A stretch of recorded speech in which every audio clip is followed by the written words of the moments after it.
ఆంధ్రప్రదేశ్ రాజకీయాల్లో రాజకీయ పార్టీలు వాటి శక్తియుక్తులు అనేవి రోజుకొక రకమైన వ్యూహాన్ని పనడంలో ఒకరితో ఒకరు పోటీ పడుతున్నాయి. ఇప్పుడు కూటమిగా అధికారంలో ఉన్నటువంటి ప్రజాస్వామ్య కూటమి అంటే ఎన్డీఏ పక్షాల్లో చూస్తే 3 పార్టీలు ఒకే వర్గంలోకి ఉంటే మరొకటి ప్రధాన ప్రతిపక్షంగా ఉన్నది వైసీపీ మాత్రమే. సో ఇప్పుడు 3 పార్టీల బలాన్ని తట్టుకొని నిలబడాలంటే వైసీపీ ఏం చేయాలి? దీనిపైనే వైసీపీ అగ్రనాయకత్వం మదనం చేస్తుంది. ఆ దిశగా కార్యకర్తల్ని పార్టీ నిర్మాణ వర్గాల్ని బలోపేతం చేసేందుకు ఎలాంటి చర్యలు తీసుకోబోతున్నారు? ఈ అంశాలని మనం విశ్లేషించే ప్రయత్నం చేద్దాం. మనతో పాటు అనలిస్ట్ లలిత్ కుమార్ గారు ఉన్నారు. లలిత్ కుమార్ గారు నమస్తే. నమస్తే.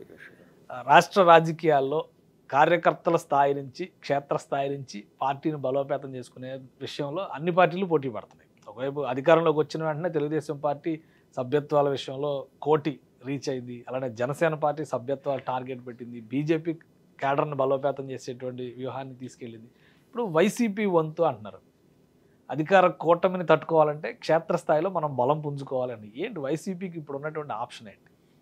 ఇక్కడ వైఎస్ఆర్ కాంగ్రెస్ పార్టీ తాను చేసుకున్న తప్పులు అది అవగాహన ఉండి చేశారా, చేతగాక చేశారా, గత 5 సంవత్సరాలు ఆంధ్రప్రదేశ్లో ఏం చేశారో అందరికీ తెలిసింది. దాని ఫలితమే వైసీపీకి 11 సీట్లు వస్తాయి. ఈ 11 సీట్లు ఇంత ఘోరమైన ఓటమి భారతదేశంలో ఏ రాజకీయ పార్టీకి అధికారాన్ని అనుభవించిన తర్వాత ఇన్ని సీట్లు వచ్చిన సందర్భం లేదు. అటువంటిది ఇప్పుడు వైసీపీ పార్టీ ముందున్న ఒక ఆప్షన్ ఏంటంటే సోషల్ మీడియా. సోషల్ మీడియా ద్వారా మనం ప్రభుత్వాన్ని అటాక్ చేయాలి. ప్రభుత్వాన్ని అటాక్ చేయాలంటే ప్రభుత్వంలో టీడీపీ చిన్న పార్టీ ఏం కాదు, జనసేన చిన్న పార్టీ ఏం కాదు, అది 100% స్ట్రైక్ రేట్తో అది బలమైన సామాజిక వర్గానికి చెందిన పవన్ కళ్యాణ్కి సంబంధించిన పార్టీ. అటుపక్క ఇంకోటి బీజేపీ. ఈ 3 పార్టీలను మనము ఢీ కొట్టాలంటే కనుక మన దగ్గర ఉన్న ఏకైక అస్త్రము సోషల్ మీడియా ద్వారా చేయాలి. ఈ పని ఎవరు చేయాలి? సోషల్ మీడియాలో ఇప్పటికీ ఆ 3 పార్టీల కంటే వైసీపీనే స్ట్రాంగ్ అనే అభిప్రాయం జనంలో ఉంది. ఏ ఇన్సిడెంట్ జరిగినా ముందు వైసీపీ కౌంటర్సే వస్తాయి. అవునవును. ఇక్కడ వైసీపీ పార్టీ ఏం చేసిందంటే ఆ పార్టీకి ఒక 30 అనుబంధ సంఘాలు ఉన్నాయి. అంటే యూత్ కానివ్వండి, మహిళలకు సంబంధించి కానివ్వండి, student union, trade unions, SC ST మైనార్టీకి సంబంధించిన ఇట్లా అనుబంధ విభాగాలు ఒక 30 ఉన్నాయి.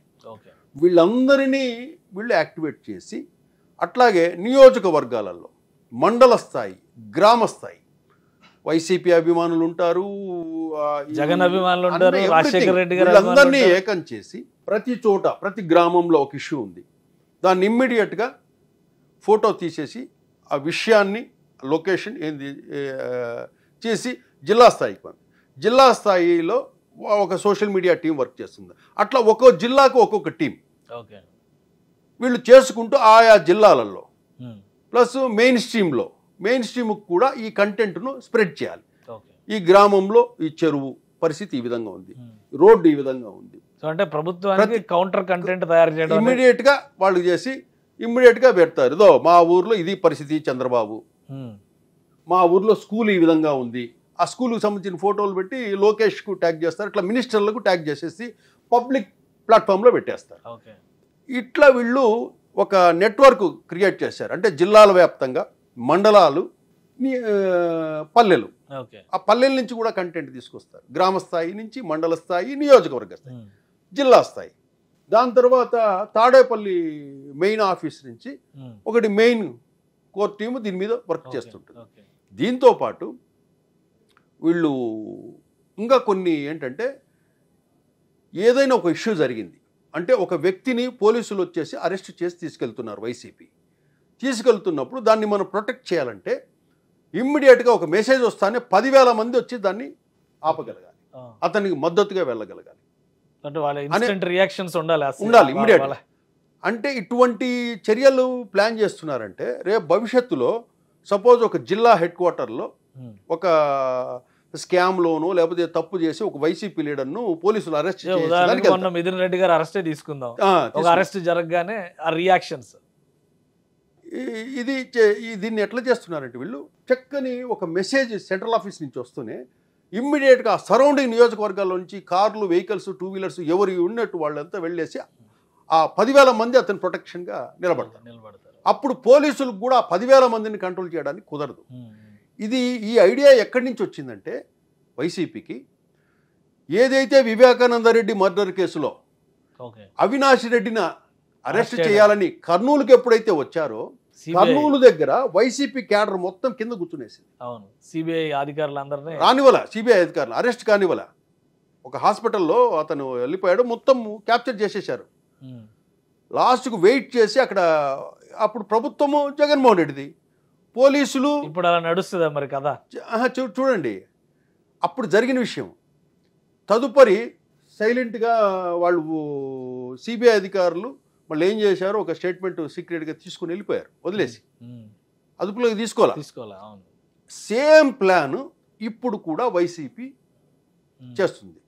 అంటే ఏంటి, ఈ 10,000 మంది అక్కడ డంప్ అయ్యారనుకోండి, ఆ డంప్ అయిన పోలీసులు సాధ్యం కాదు, లేదా అవుట్ సైడ్ నుంచి. ఒకటి అప్పుడున్న వ్యవస్థ వేరు, అప్పుడున్నది వాళ్ళు చెప్పినట్టు వినేటువంటి పోలీసులు యంత్రాంగం ఉండదు. ఇప్పుడు ప్రభుత్వం కౌంటర్ ఉంది కదా, వ్యతిరేకంగా ఉన్నప్పుడు అది వేరు. అప్పుడు ప్రభుత్వం ఉంది కాబట్టి చేసుకోగలిగారు. ఇప్పుడు ఏంటి, ప్రభుత్వాన్ని ఇరుకుని పెడతారు. ఈ 10,000 మంది ఎప్పుడైతే అక్కడ అతన్ని అరెస్ట్ కానికుండా ప్రొటెక్ట్ చేస్తారో అప్పుడు పోలీసులకి 10,000 మందికి పడుతుంది. అంటే ఒక ఇష్యూ రైజ్ అవుతుంది అక్కడ. ఇప్పుడు సపోజ్ 10,000 మంది ఇమ్మీడియట్గా వచ్చేసారు, వస్తూనే పోలీస్ ఫోర్స్ మళ్ళీ తెప్పించుకోవాలంటే ఆ సరౌండింగ్స్ సంబంధించి పోలీస్ ఫోర్స్ని తెప్పించుకోవాలంటే కొంచెం టైం పడుతుంది.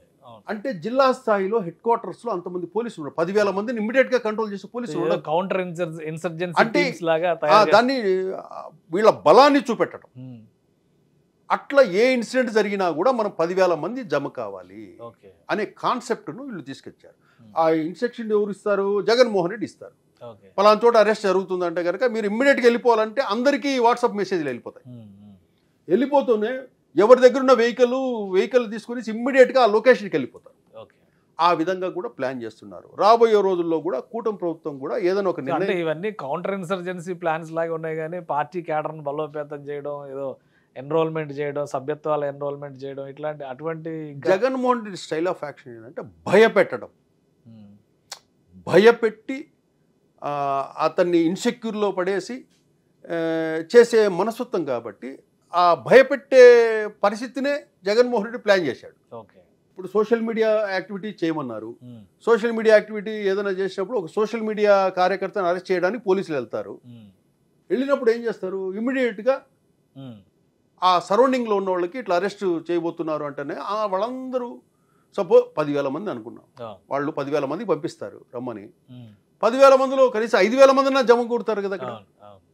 అప్పుడు ఏమవుతుంది, ఈ 5,000 మంది అలజడి వాతావరణం. అక్కడ పోయింది ఎంతమంది పోతారు అరెస్ట్కు, 4 కానిస్టేబుల్లో ఒక ఎస్ఐ పోవచ్చు.